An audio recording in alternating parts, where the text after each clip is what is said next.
Hi, I'm Jeremy Kilbasa, Director of Music and Liturgy at St. Benedict's Parish. First of all, I just want to say thank you to everybody who shared, commented on, or even set up a donation after my last video.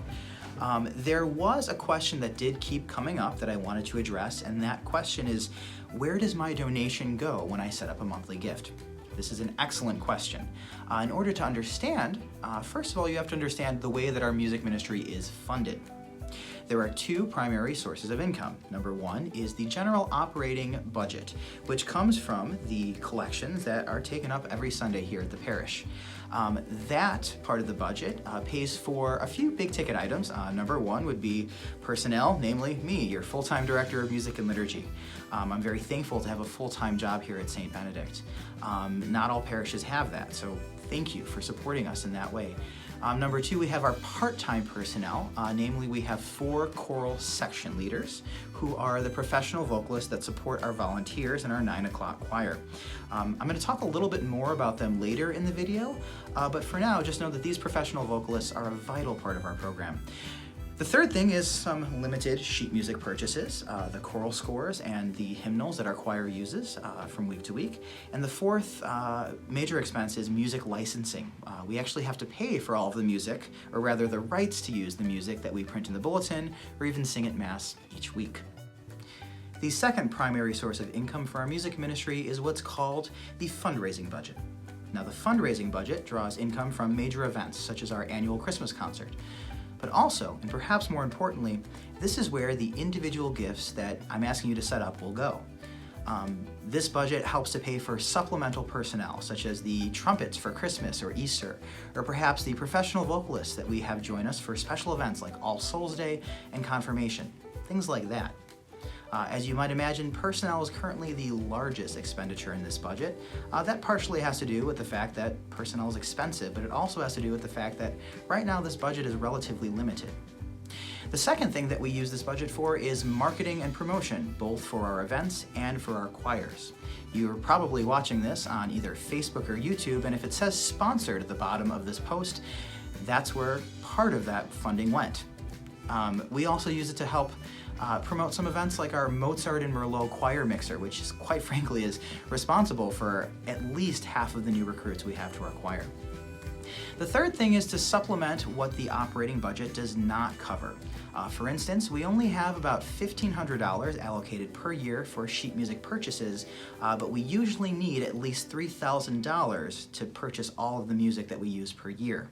That might sound like a lot just to purchase sheet music, but keep in mind that we need an individual copy for every one of our 32 choir folders, and for events like our Christmas concert, we need to purchase choral and orchestral music.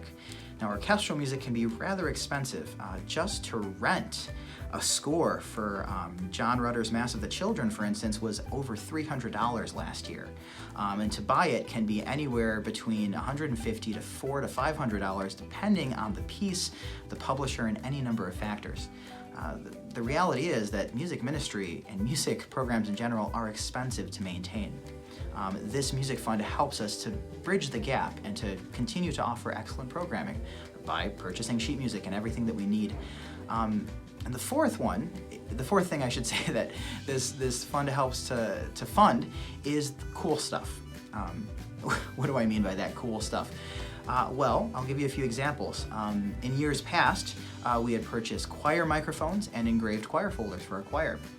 This year, we hope to purchase choir robes. There are any number of expenses that might come up through the year that we can't plan for, and this helps us to bridge that gap. Now that we've talked about where the funding comes from, let's talk about the good stuff. That is, what we'd like to do in the future. The first major purchase that we would like to make for our music ministry is the purchase of new choir robes, both for our adult choir and for our children's chorus. It's no secret that if a performer looks good, they are far more likely to sound good, whether or not that's actually the case. Now, once again, we are blessed with some very wonderful choirs, both in our adults and our children, but we want to make sure that they look as good as they sound. The second major thing that we like to add is the additional use of supplemental musicians. Now, if you've been here at Christmas or Easter, you've noticed we have some pretty amazing trumpet players that accompany both our choir and all of our masses. Wouldn't it be cool to be able to have trumpet players at some of the other major feasts of the church? For instance, Pentecost, or even this past weekend as we celebrated Christ the King. These beautiful additions to our liturgy both help to lift us up through inspiration as well as to support our singing. The third, and perhaps one of the most important, is to expand our congregational singing by use of our choral section leaders. I did mention our choral section leaders earlier in this video, and they are a group of 4 professional singers that support our volunteers in our 9 a.m. choir. I have the privilege of playing for music for all of our masses during the weekend, and what I've noticed, and you probably noticed too, is that the 9 o'clock mass, the choir mass, tends to sing especially well. That's not a slight to any of our other masses, but I think it comes from the fact that they have constant reinforcement in our adult choir. The section leaders, the professional singers, like I said, are there to support our volunteers. There's only 4 of them and about 24, 25 volunteers. What they do though is they add consistency, both of quality and of having people in attendance. I know that everybody has busy lives, and perhaps if our choir was entirely made up of volunteers, what happens if we only have 2 tenors and one of them has a dentist appointment on Sunday or gets called into work? Then we're suddenly out of tenor, we cannot do the music that we planned, and it just creates a whole mess. What the section leaders allow us to do is to be consistent, and it also makes the group sound better. By having that core of professional singers at the center of the choir, everybody else sounds better as well, and people learn and become formed just by example. What we'd like to do is to expand the roles of the section leaders to additional masses. First, to our 2 mid-morning masses, so in addition to the 9 o'clock to the 10:30. But if we were able to procure enough funding, for instance, if we met our challenge goal of $2,500 a month, there's nothing to say that we couldn't expand our choir program to 4 out of our 5 Sunday masses, perhaps. Even if not every Sunday, wouldn't it be nice to have a choir at 12 o'clock once in a while, or the 5 o'clock, or even the 7:30, though that is pretty early.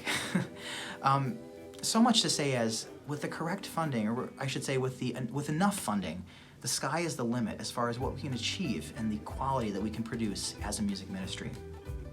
That's why I'm asking you to consider making a gift today. There's a link at the bottom of this video, or perhaps above, depending on the platform. Your gift directly benefits our music ministry by allowing us to expand and to continue the tradition of excellence that has been the music of St. Benedict Parish for so many years. Thank you so much for your time and consideration, and have a happy Thanksgiving.